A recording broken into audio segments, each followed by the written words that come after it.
오늘은 교회와 직분에 관해서 우리 교리 시리즈 함께 말씀을 나누도록 하겠습니다. 사실 이 교리 딱딱하고요. 신학교에서 배울 때 교리만큼 딱딱하고 재미없는 게 없습니다. 이거를 여러분과 함께 나누면서 은혜를 받는 것은 쉬운 게 아닙니다. 그래서 혹시 은혜를 받는다면 제가 잘한 겁니다. 재미가 없으면 당연한 겁니다. 예전에 이제 재직 세미나 때 제가 이 예를 들었는데 이 예를 들까 말까 하다가 쌍스러워도 이거보다 좋은 예가 없어서 다시 한번 이 예를 한 번 더 들까 합니다. 지나고 나니까 쌍스러운 예가 가장 기억이 오래 남더라고요. 네. 제가 예전입니다. 아주 오래 예전인데 극동방송에서 한 프로그램을 봤습니다. 개척교회 탐방이라는 프로그램을 봤는데요. 그 프로그램은 개척교회 목사님 부부, 그러니까 목회자와 사모님, 그리고 그 교회를 현재 출석하고 계시는 성도님 3-4명이 함께 나와서 이제 토크쇼 방식으로 진행을 하는 겁니다. 미리 그 전에 교회를 탐방하면서 이제 동영상을 찍어놓고 또 여러 가지 봉사하시는 모습도 담아놓은 것을 함께 보면서 사회자와 대담을 하는 프로였는데요.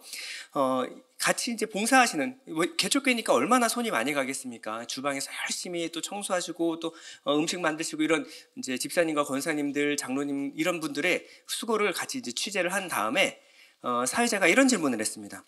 성도님, 목사님과 사모님은 성직자이기 때문에 개척교회를 목회하는 고생을 해야 한다 하더라도 성도님들은 얼마든지 큰 교회를 다니면서 편하게 신앙생활을 하실 수 있을 텐데 뭐가 좋아서 이렇게 작은 개척교회에서 고생을 하십니까? 고생을 마다 않고 작은 개척교회를 섬기는 이유가 있다면 말씀해 주십시오. 그랬더니 성도님들은 하나같이 이렇게 대답했습니다. 우리 교회는 교인도 많지 않고 교회도 크지 않지만 교인들 모두 가족 같아요. 그래서 고생을 고생으로 여기지 않습니다.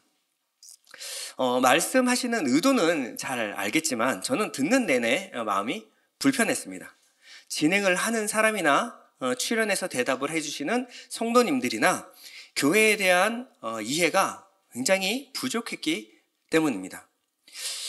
교회를 가족 같은 관계로 이해한다는 것은요, 교회의 본질에 대해서 아직도 제대로 이해하지 못하고 계신 겁니다. 교회는 가족 같은 곳이 아닙니다. 교회의 관계는 가족 같은 관계가 아닙니다. 교회는 가족입니다. 이 가족과 같은 것과 가족은요, 비슷해 보이지만 엄청난 차이가 있습니다. 가족과 같은 관계는 어디까지나 진짜를 흉내내는 가짜입니다. 교회가 아니라도 가족 같은 관계는 어디서든지 여러분들이 경험할 수 있습니다. 예를 들어 친목회나 동호회, 동창회, 전후회. 그러니까 여러분들이 거기 가면 여러분들이 가장 뜨거웠던 추억에 대해서 함께 이야기하고 가족 같은 느낌을 받을 수 있습니다. 그러나 이들은 어느 순간 마음 상하고 토라졌을 때 가족 같은 관계였다가 남보다 못한 관계가 됩니다. 성경은 교회를 가족이라고 선언합니다. 에베소서 2장 19절인데요. 그러므로 이제부터 너희는 외인도 아니요 나그네도 아니요 오직 성도들과 동일한 시민이요 하나님의 권속이라. 자, 권속, 이렇게 어려운 말로 조선시대 말투로 번역을 해놨으니 우리가 와닿지가 않는 겁니다. 권속, 오이케오스는 집, 가족이라는 얘기인데요. 우리말 성경을 한번 읽어보겠습니다. 그러므로 이제 여러분은 더 이상 낯선 사람들이거나 나그네들이 아니라 성도들과 동등한 시민이요 하나님의 뭐라고요? 가족입니다. 가족입니다.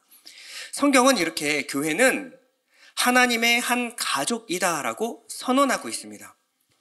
우리는 예수 그리스도와 함께 죽었습니다. 그 전에 나는 예수와 함께 죽었어요. 그 전에 나는요, 내가 가장 중요해요.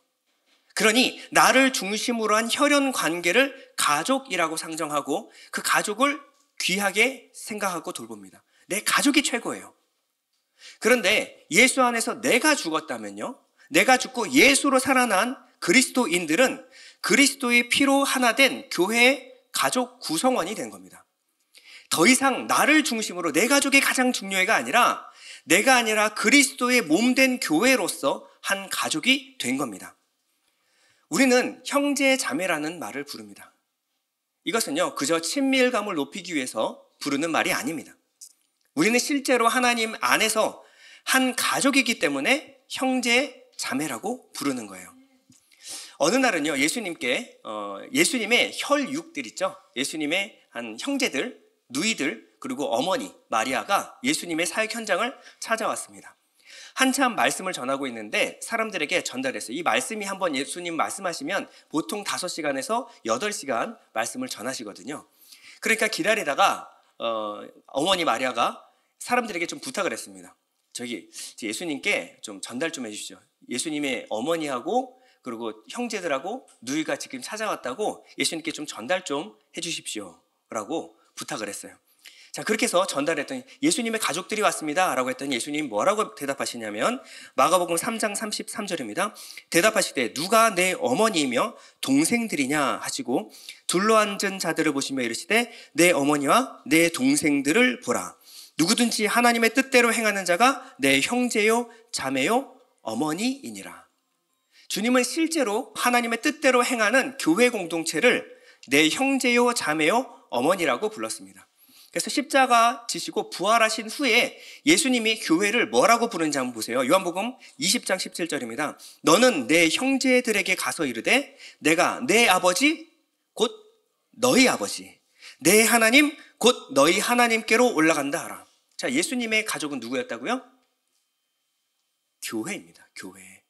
예수님의 진짜 형제와 가족은 하나님 안에 하나 된 교회 공동체였습니다.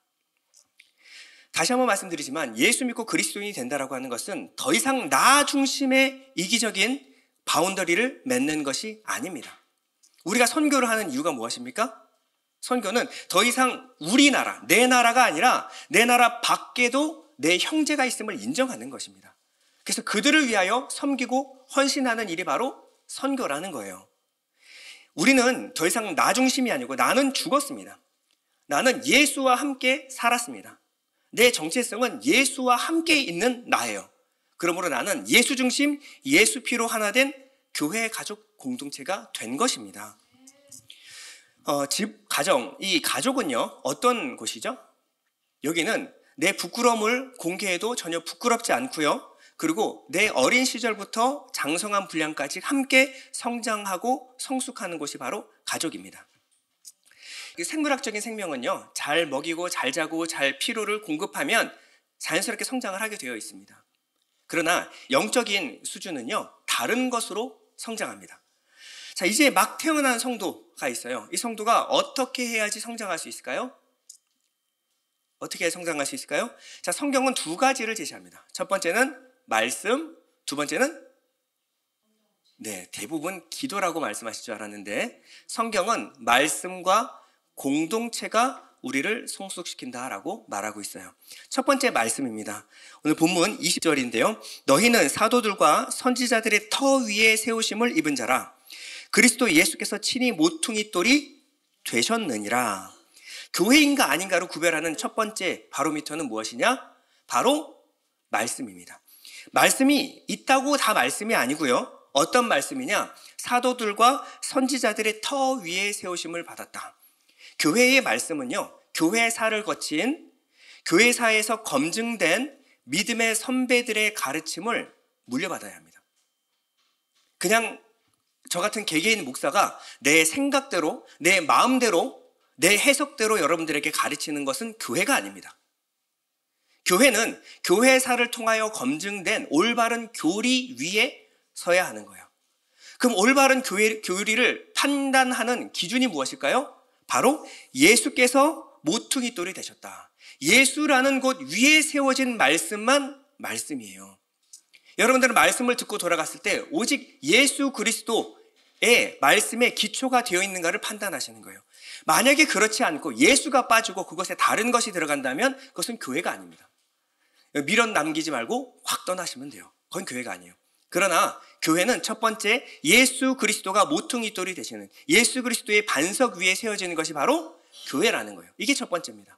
자, 여기에 대해서는 이의가 별로 없으실 것 같아요. 그렇죠? 근데 두 번째 공동체는 어떻습니까? 공동체는 성도의 삶의 성수에 반드시 필요한 건 맞나요? 말씀 잘 듣고 나 혼자 예배하면 성장하는 거 아닌가요?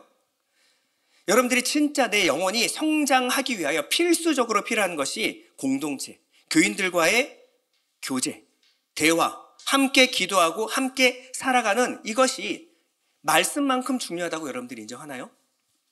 본문 2장 21절에서 22절인데 여러분들 한번 읽어보겠습니다. 시작.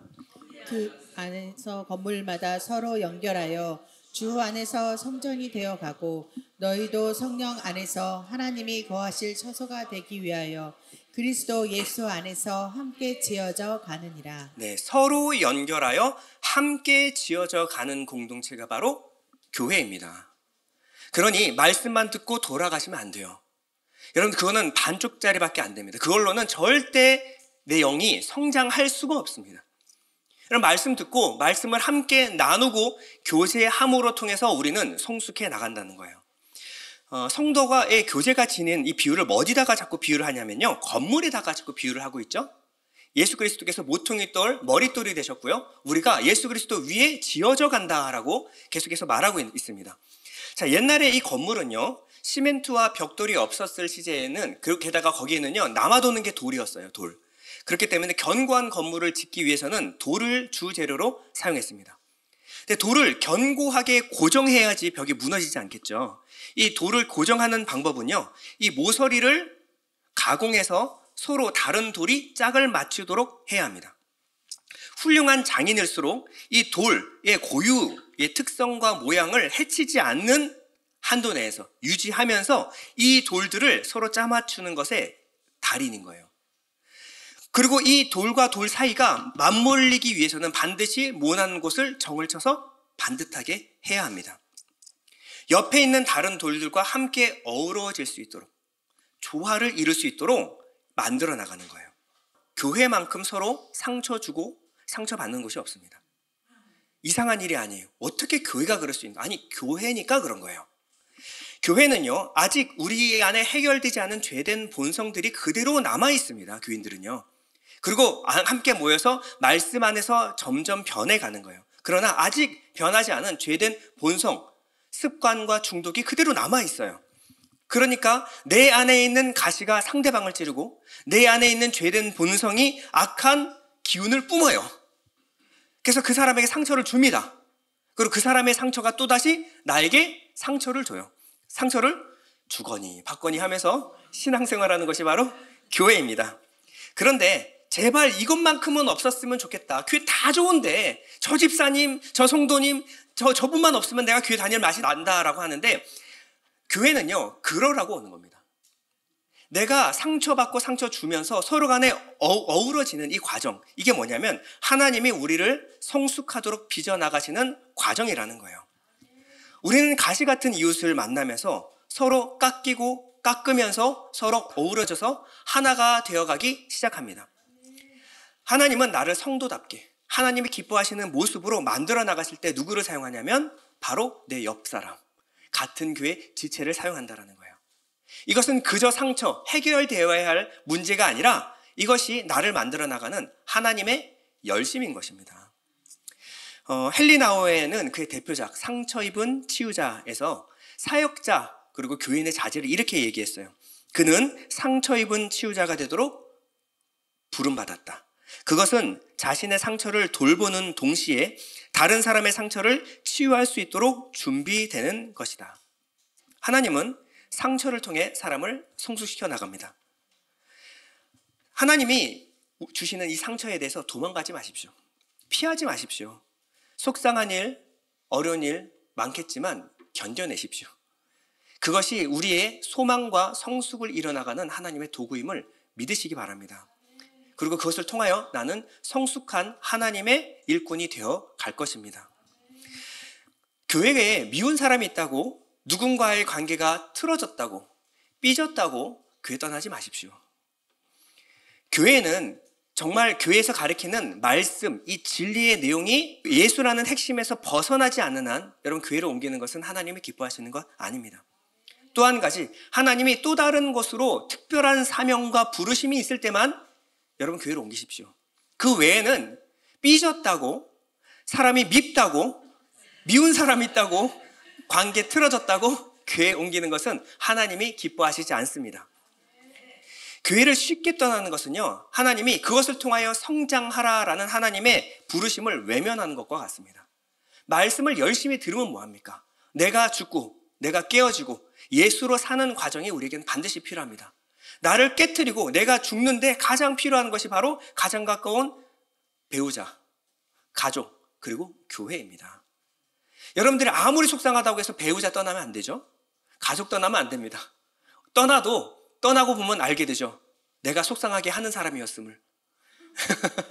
그 사람만이 문제가 아니에요. 내가 가는 곳마다 괴로워하는 것을 볼 수가 있습니다. 그게 아니에요. 내가 다듬어지면 가정이, 교회가 천국이 됩니다. 우리는 편하게 살고 싶어서 예수 믿는 거 아니에요. 우리는 하나님의 거하실 만한 합당한 처소로 지어져 가야 합니다. 그러려면요, 정말 문제 많고 상처 많은 교회에 남아 있어야 합니다. 때로는 도망치고 싶을 때도 있어요. 그러나 이 불완전한 교회에 남게 하신 이유가 반드시 있습니다. 이것이 무엇이냐면 성숙이라는 거예요. 여러분, 부부가 행복하려고 결혼하면 반드시 이혼합니다. 결혼의 목적은 행복이 아니라 뭡니까? 성숙입니다. 철없는 두 남녀가 사랑에 눈이 멀어 결혼해서 이제야 눈을 뜨고 성숙해 나가는 과정이 바로 결혼이라는 거예요. 두 사람만 행복한가요? 자녀를 낳으면 더 많은 희생과 섬김이 필요합니다. 그럴 때 또 한 번 성숙해 나가는 거예요. 그래서 아무리 가슴이 뜨거운 남자도 결혼한 사람만큼 성숙하지 못하는 이유가 뭐예요? 결혼에서 주는 유익이 있습니다. 성숙해 나가는 거예요.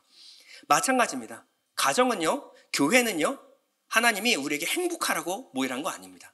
교회에서 행복하고 즐겁고 기쁘고, 그것도 중요하죠. 그건 분명히 있습니다. 그러나 교회는 성숙하라고 보내신 곳입니다.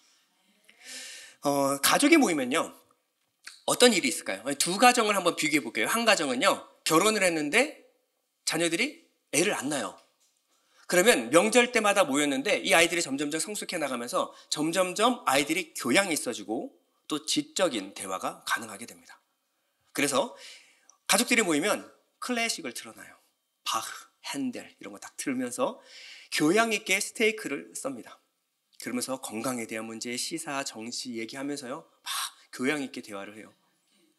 그리고 나서 옷 단디 챙겨 입고 잘 먹었습니다 하고 돌아가요. 얼마나 품이 있습니까? 근데 뭔가 허전합니다. 근데 다른 집을 가보면요, 자녀들이 아기를 낳아도 너무 많이 낳아요. 적절히 낳아야 되는데 아주 난리가 납니다. 그러니까 밥을 제대로 입에 들어간지 코에 들어간지 알 수가 없을 정도로, 밥만 먹으려고 그러면 애들이 어디 가만히 있습니까? 자기 젖달라고 빽빽 울어댑니다. 그러면요, 아빠는 정신없이 밥을 그냥 마시듯이 흡입하고 애를 안고 있어야 돼요. 그래서 엄마가 밥을 먹으니까. 좀 자라면요, 애들이 돌아다니기 시작해요. 첫째는요, 돌아다니기 시작합니다. 여기저기 쑤시면서 다니면서 소파에서 정신없이 뛰기 시작해요. 뛰지 말라고 아무리 잔소리해도 소용이 없습니다. 음악 틀어놓고 막 뛰기 시작하죠. 딸아이들은요, 조용하게 어디론가 사라져요. 어디로 갔을까요? 화장대로 갔어요. 화장대 가가지고 화장대 다 열어제치고 립스틱으로 그림 그리고 얼굴에다가 떡칠을 합니다. 이런 일이, 그러니까 정신이 없는 거죠. 와가지고 무슨 얘기를 하기는 거의 불가능합니다. 그냥 물어대죠, 뛰어대죠, 막 소리 지르죠. 진지한 얘기 거의 불가능해요. 자, 교회는 전자와 후자, 앞의 가정과 뒤의 가정 중에 어떤 가족일까요? 후자입니다. 후자예요. 교회가 건강하다면 반드시 후자여야지 됩니다. 교회 안에는요, 신자와 불신자가 섞여 있습니다. 어린 신자와 그리고 성숙한 신자가 함께 어우러져서 신앙생활하는 것이 바로 교회입니다. 교회가 태어나서 자라는 과정 가운데는요, 반드시 이 교회가 가족이라면 이런 어린 신자가 반드시 있어야 합니다. 옛날에는요, 교회 가면 이른바 노는 아이들이 꼭 교회를 찾아왔어요. 왜 찾아왔을까요? 이쁜 여자가 있다고 해서 온 겁니다. 교회 가면 누가 다니는데 이쁜 여자가 있대, 멋있는 오빠가 있대. 그래가지고 교회를 찾아와요. 근데 어떻게 해요? 예배도 드릴지 모르겠고 막 기도 시간에 눈 떠가지고 장난도 치고, 야 이거 언제 끝나냐? 쟤하고 얘기를 해야 되겠는데 얘기할 시간이 없어요. 계속 찬양했다가 말씀드렸다가 정신이 없어요. 그러니까 지루하니까 막 말썽을 피우기 시작합니다. 수련회를 가잖아요. 예수 안 믿는 애들이 꼭 따라옵니다. 왜냐하면 2박 3일 동안 먹여주고 재워준다는데 마다할 이유가 뭐가 있습니까? 거기다가 자매님들이 계시는데 당연히 가야죠. 그러니까 막 예수고 뭐고 다 필요 없고 어쨌든 와요. 근데 왔는데 웬걸 아침 식사하고 예배, 점심 식사하고 예배, 저녁 식사하고 예배하니까 미치겠는 거예요. 알지도 못하는 노래를 일어났다 앉았다 일어났다 앉았다 찬양을 하고요. 막 뛰고 막 자기네들끼리 너무 재밌는 거죠. 근데 자기네들은 뭐 알 수 있는 노래도 아니고 그러니까 어떻게 조금은 버티겠는데 한 점심 식사 이후면요 뒤에 가가지고 담배를 그냥 막 야 이러라고 온 게 아닌데 먹여주고 재워주는 게 문제가 아니다. 여기서 우리 살아남아야 된다. 근데 어떻게 해요? 길이 멀죠. 수련회 장소가 굉장히 외딴 곳에 있습니다. 도망도 못 치겠는 거예요. 밤이 되면요 담을 타기 시작합니다. 치킨을 사 먹겠다고 담 타러 갔던 애들이 술 이만큼 취해가지고 돌아와요. 그럼 이 모든 애들을 누가 책임지느냐? 교사들이 책임집니다. 잡으러 갔다가 데려오고 설레고도 달래기도 해보고 야 다음 주는 내일은 레크레이션이 있어 괜찮아 자매님들 계시잖아 우리 힘내자 뭐 이러면서 그렇게 애들은 마음을 막 달래가면서 수련회를 무사히 마치고 오면 교사들이 완전히 뻗어버립니다. 근데 애들은 그러면서 크는 거예요. 그러면서 처음으로 기도도 해보고 말씀이라는 것도 듣고 그때는 무슨 말인지 몰랐는데 시간이 지나면서 조금씩 아이들이 변화되고 어느 순간 깨어지기 시작합니다. 눈물로 회개하고 돌아오기 시작해요. 그런 아이들이 지금의 우리의 전도사님들이 되어 계십니다. 지금은 섬기는 자리에서 아이들을 섬기고 있어요. 그러니까 우리 전도사님 속일 생각하지 마십시오. 여러분 하는 건 다 알고 있습니다. 아주 귀엽게 보실 거예요. 그 정도 가지고. 네. 이렇게 우리는 성숙할 때 우리의 성숙을 도왔던 성숙한 어른들이 있었기 때문에 교회에서 이제는 사람 구실을 하면서 살아갈 수 있는 겁니다. 지지고 볶고 싸우고 가족은 언제나 그런 것이에요. 늘 행복하지는 않습니다. 늘 쉽지는 않아요. 그러나 그 과정을 통해서 주님의 마음을 배웁니다. 영적 부모가 되면서 성숙해 나가기 시작합니다. 그것이 바로 교회라는 거예요. 자, 중간 정리하면요. 교회는 가족 같은 곳이 아니라 가족입니다. 가족은요. 그냥 유지되는 것이 아니라 반드시 성숙한 사람의 헌신과 섬김이 있어야 합니다. 교회의 가족을 돌보고 헌신하고 섬기라고 세운 것이 무엇이냐면 바로 직분입니다. 직분자예요. 자, 직분자라고 하면 예전에 우리가 가족 같은 관계였다고 한다면 시스템, 조직적으로 직분을 세워야 합니다. 일 잘하는 사람, 똑똑한 사람, 사리 분별 잘하는 사람을 직분자로 세워야 돼요. 그러나 교회는 가족입니다. 가족을 돌보고 섬기기 위해서 필요한 것은 똑똑한 지식, 그것도 필요하겠죠. 그러나 더 중요한 것은 사랑하고 섬길 마음입니다. 가족은요, 사랑하고 섬김을 통하여 성장하는 거예요. 첫 번째, 목사라는 직업이에요. 목사는 말씀 맡은 자입니다. 에베소서 4장 11절에서 12절 여러분 다 같이 한번 읽어보겠습니다. 시작. 그가 어떤 사람은 사도로, 어떤 사람은 선지자로, 어떤 사람은 복음 전하는 자로, 어떤 사람은 목사와 교사로 삼으셨으니 이는 성도를 온전하게 하여 봉사의 일을 하게 하며 그리스도의 몸을 세우려 하심이라. 네, 직분이 굉장히 많이 나오죠. 근데 여러분 잘 보세요. 사도는 뭐 하는 사람입니까? 예수 그리스도의 말씀을 직접 들은 사람이 사도입니다. 이 사도들이 예수 그리스도의 말씀을 전하는 사람이 사도였어요. 선지자는요? 하나님의 말씀을 전하는 사람이 선지자입니다. 복음 전하는 사람은요? 예수 증거하는 사람이 복음 전하는 사람이에요. 목사는요? 예수 증거하는 사람이 목사입니다. 교사는요? 예수 증거하는 사람이 교사입니다. 그러니까 앞에 다양한 직분들이 있지만 이 직분을 한 가지로 말씀 사역자입니다. 말씀 사역자. 이스라엘 백성들에게 아버지는요, 말씀을 가르쳐주는 사람을 아버지라고 했어요. 천막 안에서 아버지가 아들에게 하나님의 말씀을 가르치는 일을 했어요. 그래서 항상 아버지는 하나님 말씀을 가르치는 사람, 이 사람을 바로 아버지라고 했습니다. 그래서 바울은요, 고린도전서에 이렇게 말합니다. 그리스도 안에서 1만 스승이 있으되 아버지는 많지 아니하니 그리스도 예수 안에서 내가 복음으로써 너희를 낳았음이라. 자, 아버지는요, 그저 지식적인 것만 가르치는 것이 아니라 자녀를 잘 아는 사람입니다. 그리고 자녀의 눈높이에 맞춰서 하나님의 말씀의 참된 의미를 가르치는 사람이 바로 아버지라는 거예요. 그래서 이 아버지는 이 자녀를 사랑해야 되고요. 이 사랑하는 자녀의 눈높이에 맞춰서 어려운 말을 가리켜서 자기의 지식을 자랑하는 것이 아니라 자녀가 이해할 수 있도록 그 눈높이에 맞춰서 하나님의 말씀을 가르치는 사람을 바로 아버지라고 합니다. 그래서 바울은요, 자기 아들을 누구라고 그러냐면 디모데에게 내 참된 아들 디모데야라고 말하고 있어요. 그리고 빌리모스에 보면 갇힌 중에 낳은 아들 오네시모야라고 말하고 있어요. 바울은 누구를 아들이라고 했냐면 자기의 말씀을 먹고 성장하는 사람을 아들이라고 말했습니다. 데살로니가전서 2장 11절은 이렇게 말합니다. 너희도 아는 바와 같이 우리가 너희 각 사람에게 아버지가 자녀에게 하듯 권면하고 위로하고 경계하노니 이는 너희를 부르사 자기 나라와 영광에 이르게 하시는 하나님께 합당히 행하게 하려 함이라. 사역자들의 가르침은요, 아버지와 같이 가르쳐야 돼요. 사역자들의 가르침을 통하여 성도들은 성숙할 수 있습니다. 그렇기 때문에 사역자들은요, 가르치되 아버지가 자녀에게 하듯 권면하고 위로하고 경계하는 사람들입니다. 베드로는 마가를 뭐라고 그러냐면 내 아들 마가라 그랬고요. 요한은 자기 교회, 이 아시아 7교회를 향해서 뭐라 그러냐면 내 사랑하는 나의 자녀들아 라고 말했어요. 요한일서 볼까요? 요한일서 2장 1절인데요. 나의 자녀들아, 내가 이것을 너에게 쓰면 너희로 죄를 범하지 않게 하려 함이라. 이 가르침은 그저 지식이 아니라 가르쳐서 살도록, 가르쳐서 변화되는 데까지 가르치는 거예요. 그들은 모두 교회를 사랑하되 끔찍히 사랑했습니다. 그냥 말로만 사랑하는 것이 아니라 마음을 다해 목숨을 다해 진짜로 교회를 사랑했어요.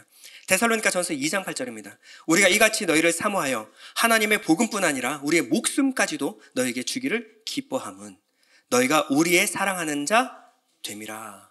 얼마나 사랑했냐면 내 목숨까지, 그냥 복음만 전하는 것이 아니라 내 목숨을 주기까지도 아깝지 않다. 왜냐하면 너희가 나의 사랑하는 자 됨이니라. 목사의 자격은 뭘까요? 목사의 자격은 성도를 사랑해야 합니다. 성도를 사랑해야 돼요. 성도의 영적인 필요와 눈높이를 맞춰서 그 성도의 눈높이에 맞춰서 하나님 말씀을 전하고 양육하는 사람을 목사라 그러고 말씀 사역자라고 합니다. 그러면 목사, 전도사, 교사는 한 가지 말씀 사역자예요. 그러면 이 일꾼들의 기준이 무엇인지를 바울은 이렇게 말합니다. 자, 고린도 교회에 어떤 다른 일꾼들이 들어왔어요. 이 일꾼들은 교인들을 진짜 사랑하는 것이 아니라 교인들에게 자기의 먹을 것, 입을 것, 자기의 이속을 챙길 뿐만 아니라 그들에게 무겁고 그들이 질 수 없는 수고하고 무거운 짐을 지우고 있었습니다. 그때 바울이 이렇게 얘기합니다. 고린도서 11장 23절에 그들이 그리스도의 일꾼이냐 정신없는 말을 하거니와 나는 더욱 그러하도다. 내가 수고를 넘치도록 하고 옥에 갇히기도 더 많이 하고 매도 수없이 받고 여러 번 죽을 뻔하였으니 하고 이에 계속해서 무엇을 말하냐면 옥에 갇히고 돌에 맞고 태장을 맞고 바다와 강, 광야와 시내에서 고생을 했다. 먹지도 자지도 못하고 굶고 추위에 떨고 헐벗었다. 이런 얘기를 하는 거예요. 자, 그러면 사역자의 자질은 고생 많이 한 사람, 고난을 많이 통과한 사람일까요? 그 얘기를 하는 게 아닙니다. 바울이 지금 강조하고 있는 것은 그 뒤에 나옵니다. 바울은 뭐냐면 극심한 고난의 현실 가운데서도 무엇이 염려가 되느냐? 28절 뒤에 보면요. 이 외의 일은 고사하고 아직도 날마다 내 속에 눌리는 일이 있으니 곧 모든 교회를 위하여 염려하는 것이라. 누가 약하면 내가 약하지 아니하며 누가 실족하게 되면 내가 애타지 아니하더냐. 바울은 교회를 생각할 때마다 노심초사했어요. 자기 상황이 교회 상황보다 훨씬 힘듭니다. 강과 바다에서 사람들이 자기를 죽이려고 들는 그런 사람들 사이에서 말씀을 전하는 바울은요, 오직 마음에 자기에 대한 걱정보다 교회에 대한 걱정밖에 없었어요. 한 사람이 약해지면 자기가 약해지는 거예요. 한 사람이 실족하게 되면 애가 타기 시작합니다. 자기의 상황을 돌아볼 겨를이 없는 거예요. 자기는 오직 교회에만 지금 마음이 있는 겁니다. 사역자들의 가장 기본은 무엇일까요? 교회를 사랑하되 자기 목숨같이 사랑하는 겁니다. 이 교회를 사랑하되 이 아버지의 마음으로 사랑하는가. 이것이 바로 사역자의 가장 첫 번째 중요한 조건입니다. 그러면 사역자는 어떤 사역자가 사역을 잘하는 사람인가? 사역을 열심히 해서 맨날 걷어 입히고 먹이고 이게 사역자들의 목표냐? 아니라는 거예요. 자, 오늘 본문을 보면요, 사역의 목표에 대해서 정확하게 나옵니다. 4장 11절에서 12절인데요. 그가 어떤 사람은 사도로, 어떤 사람은 선지자로, 어떤 사람은 복음 전환자로, 어떤 사람은 목사와 교사로 삼으셨으니 이는 왜냐하면 성도를 온전하게 하여, 끝이 아닙니다, 봉사의 일을 하게 하며 그리스도의 몸을 세우려 하심이라. 자, 성도가 온전하게 돼서 어디까지 하냐면 봉사의 일을 하게 하며 라고 나와 있어요. 자, 이 봉사가 뭘까요? 봉사는 디아코노스, 디아코니아, 디아코네오라고 하는데 이것을 집사, 디콘이라고 번역합니다. 집사는 디콘, 섬기는 사람이에요. 어떤 섬김이에요? 킹 제임스 버전에서는 for the work of ministry, pastoral ministry, 목회를 하는 겁니다. 목양을 하는 거예요. 다 목사, 선교사 되라는 얘기가 아닙니다. 목양 파트를 맡을 수 있을 때까지. 목양은 뭡니까? 성도를 돌보는 일입니다. 성도를 돌보는 거. 그거 목사님이 하는 거 아닌가요? 목양은 목사님이 하는 거 아닙니까? 우리가 지금까지 잘못 알고 있는 부분이 바로 이겁니다. 목양은 목사님이 하는 거 아닙니다. 목사는 말씀 맡은 자예요. 그리고 목양은 집사님, 권사님, 장로님, 순장님이 하는 겁니다. 자, 사도행전 6장 2절에 한번 가볼게요. 12사도가 모든 제자를 불러 이르되 우리가 하나님의 말씀을 제쳐놓고 접대를 일삼는 것이 마땅하지 아니하니 형제들아 너희 가운데서 성령과 지혜가 충만하여 칭찬받는 사람 일곱 집사입니다. 7을 택하라. 우리가 이 일을 그들에게 맡기고 우리는 오로지 기도하는 일과 말씀 사역에 힘쓰리라. 말씀 사역자는 말씀에 전념해야 합니다. 그리고 그 일을 위하여 집사님과 권사님과 장로님과 순장님이 뭘 한다고요? 목양을 하는 거예요. 여러분, 성도님 중에서, 내 순원 중에서 무슨 일이 있어요. 그럼 누가 달려가야 될까요? 순장님이 달려가셔야 됩니다. 목사님이 달려가는 게 아니라 순장님이 달려가야 돼요. 그리고 가서 기도해주고 위로해주고 힘을 실어주는 것은 순장님과 나머지 집사님들이 하는 겁니다. 이게 교회예요. 자, 우리 지금의 교회가 이 상식이 이렇게 뒤틀리게 된 원인이 있습니다. 책 중에서 여러분들이 이건 좀 보셨으면 하는 책이 있어서 소개해 드리려고 합니다. 교회를 부탁해 라는 만화책인데요. 여기 보면요, 바실리카 양식에 대해서 소개하는 부분이 나옵니다. 자, 언제부터 이 모든 목양과 말씀 사역까지도 목사에게 다 이름이 되었는가? 중세 암흑 시대, 그때부터는 평신도와 성직자를 구별하기 시작했어요. 이게 바로 중세 암흑 시대가 만들어낸 그늘입니다. 자, 여기 본문을 한번 보면요, 바실레카 양식의 교회들이 세워지기 전 교회는 따로 건물이 없었습니다. 그 당시에는 교회를 건물로 떠올리는 것 자체가 아주 생소한 일이었어요. 교회는 건물이 아닙니다 그러면 그들은요 웃었어요. 무슨 소리를 하는 거예요? 교회가 어떻게 건물이야? 이렇게 생각을 했다라는 거예요. 초대교회 예배는 3가지 특성이 있었는데요. 자, 첫 번째는요, 둥글게 둘러앉은 식탁 교제였습니다. 자, 교회는요 건물이 아니라 원탁이었어요. 식탁이 있으면 교회예요. 함께 먹을 수 있는 곳만 있으면 교회였습니다. 둘째, 다 먹고 나서 뭐 했어요? 역동적인 성경 연구와 토론, 강론이 있었습니다. 함께 말씀 보고 같이 말씀의 참된 의미가 무엇인지를 함께 토론하고 강론하는 것이 바로 교회였어요. 세 번째, 오직 성령에 이끌린 찬양과 기도가 있었습니다. 말씀을 듣고 끝나는 것이 아니라 말씀을 듣고 은혜를 받으면 누구 하나가 찬양하기 시작해요. 누구 하나가 기도하기 시작합니다. 그러면 다 같이 기도하는 거예요. 다 같이 찬양하는 겁니다. 찬양은 시작도 끝도 없었어요. 어떨 때는 몇 밤 며칠을 이렇게 먹고 그리고 말씀 나누고 기도하고 찬양하고를 일주일 동안 연속으로 그렇게 모여서 모임을 가질 때가 있었습니다. 이걸 교회라고 했어요. 그리고 이분들한테 가서 교회는 건물이 아닙니다. 이해할 수 없는 거죠. 당연하죠. 교회는 사람입니다. 사람입니다. 함께 모인 예수 그리스도 안에 하나 된 공동체, 우리가 바로 가족입니다. 함께 먹고 함께 말씀을 나누고 함께 찬양하고 기뻐하는 이것이 바로 교회라는 거예요. 그런데 바실리카 구조는 이러한 초대교회 예배의 변화를 만들었습니다. 자, 바실리카 구조가 기본적으로 뭘 만들었냐면 무대와 관객을 구분하는 구조를 만들어버렸어요. 자, 익숙하지 않습니까? 한쪽은 성도님들이 쫙 앉아 있어요. 한쪽은 강단 위에 한 사람이 서서 일방적으로 인도하고 설교하고, 그리고 사람들은요 무대 위에 한 사람을 향해서 다 앉아 있는 거예요. 그리고 각자는 서로 뒤통수만 쳐다봅니다. 그 전엔 영과 진리로 둥글게 모여 앉아 함께 예배하던 공동체에서 이제 관람하는 예배가 됐어요. 극장식 예배 있죠? 사람들이 서로 예배 보고 오는 거예요. 예배를 보고 오는 겁니다. 이것이 뭐냐면 콘스탄틴이 만들어낸 중세 암흑기라는 거예요. 근데 이것은 로마 카톨릭을 거쳐서 중세 암흑기를 거쳐서 종교 개혁을 거친 지금까지도 남아 있습니다. 성도님들이 전체가 관객이 되어 있는 거예요. 목사님이 주는 말씀만 듣고 먹고 돌아가는 거예요. 오늘 예배 다 했다. 이 구조는요, 모든 성도가 자기가 함께 나눠줘야 할 각자의 역할과 짐들을 한 사람에게 몰아주는 거예요. 누구한테 몰아줄까요? 목회자에게 다 몰아줘요. 목사님이 다 하는 거예요. 목사님이 다 하는 거. 말씀 전하고 찬양하고 기도하고 목양하는 것까지 다 목사님이 하는 거예요. 목사는 항상 웃어야 합니다. 웃음을 잃지 말아야 돼요. 힘들지 않습니다. 성령 충만으로 다 해낼 수 있습니다. 그리고 돌아가서 자녀들하고도 아주 좋은 화목한 가정을 꾸려야 돼요. 목사님이 사모님하고 다툼, 목사님도 싸우냐? 뭐 이런 얘기를 하고요. 목사님은 가정에 자녀들이 잘못되면 시험에 들기 시작해요. 야, 네 자식이나 잘 가르쳐라. 여러분, 자식이요, 얼굴 볼 새가 없어요. 저희 진표한테 물어보면요, 아빠 얼굴을 못 봐요. 맨날 뒤통수만 쳐다보고 있는 거예요.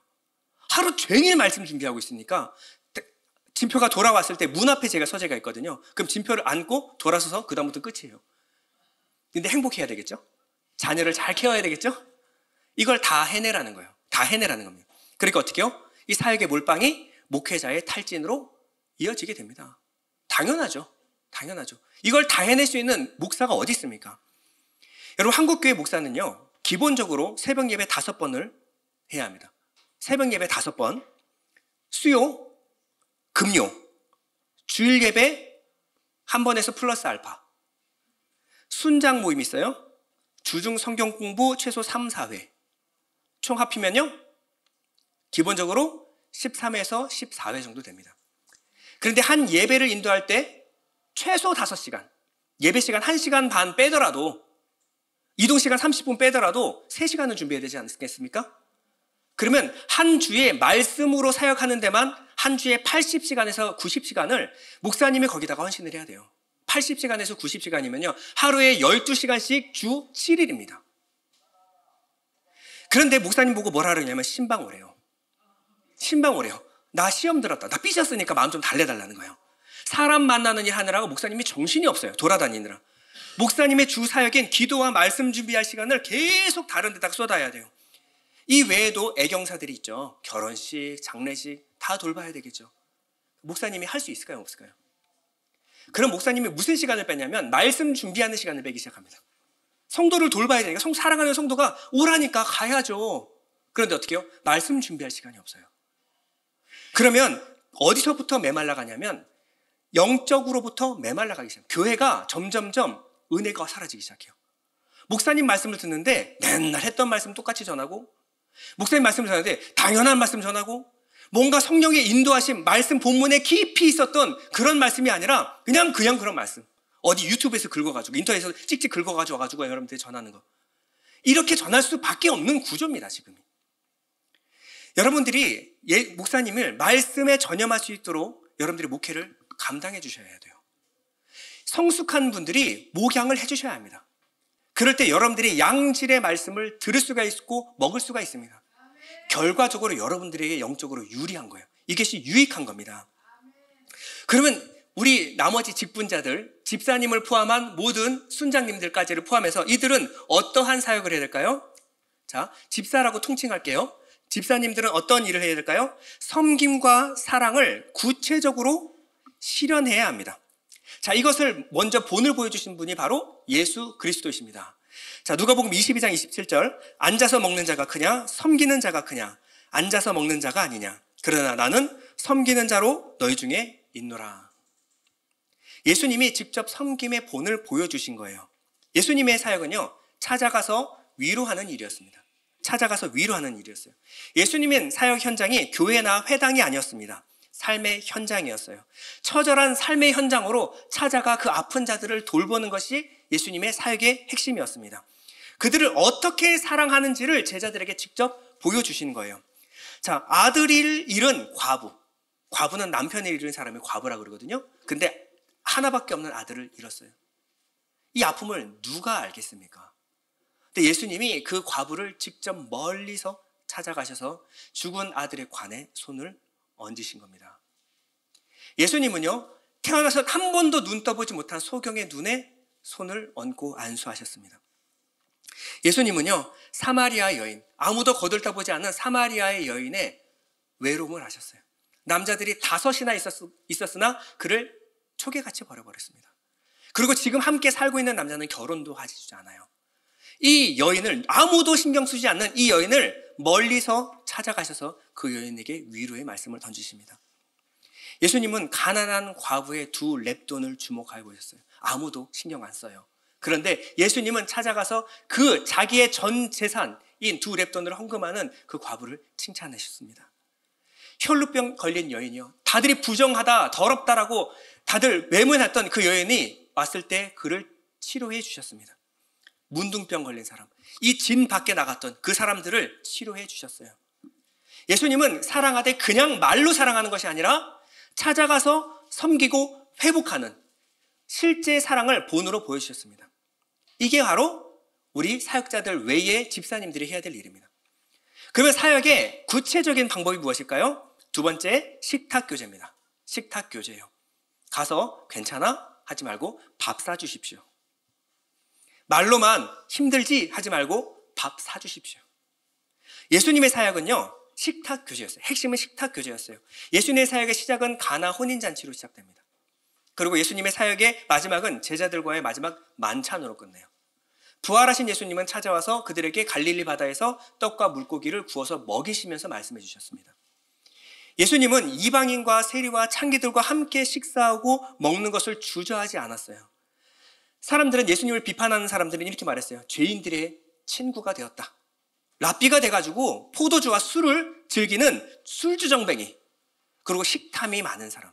예수님의 별명이었습니다. 근데 예수님 마다 않고 그들을 찾아가셨어요. 그리고 그들과 함께 먹으면서 그들을 회복시켰습니다. 그저 먹고 마시는 것이 아니라 그 식탁의 자리가 바로 하나님의 은혜를 맛보는 자리였고 하나님의 가족이 되었음을 선포하는 자리였습니다. 예수님과 함께 식사하는 사람마다 하나님의 가족이 되었고 그 은혜가 무엇인지를 깨달았고 그리고 하나님께로 다시 돌아오는 역사들이 일어났어요. 오늘날도 성도들에게 이런 마음을 주시기를 저는 간절히 소원합니다. 여러분들 안에, 교회 안에 연약한 지체들이 있어요. 그리고 어린 지체들이 있습니다. 그러면 여러 성숙한 여러분들이 가셔서 그들을 품어주시고 긍휼의 마음으로 회복시켜 주십시오. 사랑하고 돌봐주십시오. 그냥 말로만 사랑하는 것이 아니라 직접 찾아가서 먹이시고 그 필요를 돌봐주십시오. 그에 필요한 모든 성령의 은사와 그리고 힘과 능력까지 하나님이 부어주실 줄 믿습니다. 마지막으로 가수 윤도현 씨 예를 들고 마치도록 하겠습니다. 윤도현 씨는 별명이 락앤롤 베이비예요. 이 베이비는 항상 대부, 락앤롤 대부인 전인권 씨를 항상 생각하고 사랑했다라고 해요. 근데 어느 날 윤도현 씨가 전인권 씨한테 늘 하듯이 안부 전화를 했습니다. 전화를 했는데 목소리가 아주 좋지가 않아요. 윤도현 씨가 이렇게 물어봤어요. 형님, 감기 걸리셨어요? 괜찮으세요? 전인권 씨가 이렇게 대답을 합니다. 괜찮아. 이거 그냥 좀 아프면 돼. 저는 되게 울림이 있는 말이라고 생각을 했습니다. 여러분, 우리가 살면서 겪는 아픔들의 대부분은요, 좀 아프면 괜찮아집니다. 사람은 누구나 아픔을 통해 성장합니다. 아니, 정확히 말하면 좀 마음껏 충분히 아플 수 있으면 그 아픔을 통하여 성장합니다. 우리의 마음의 병이 깊어지는 것은요, 아파서가 아닙니다. 김난도 교수님이 이렇게 얘기했죠. 아프니까 청춘이다. 청춘은요, 아플 수밖에 없어요. 성장통을 겪습니다. 근데 일정 기간 동안 아픔을 통과해야 성장한다는 거예요.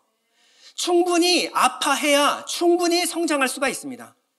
그런데요, 지금의 세상은 아프면 나쁜 것이라고 말합니다.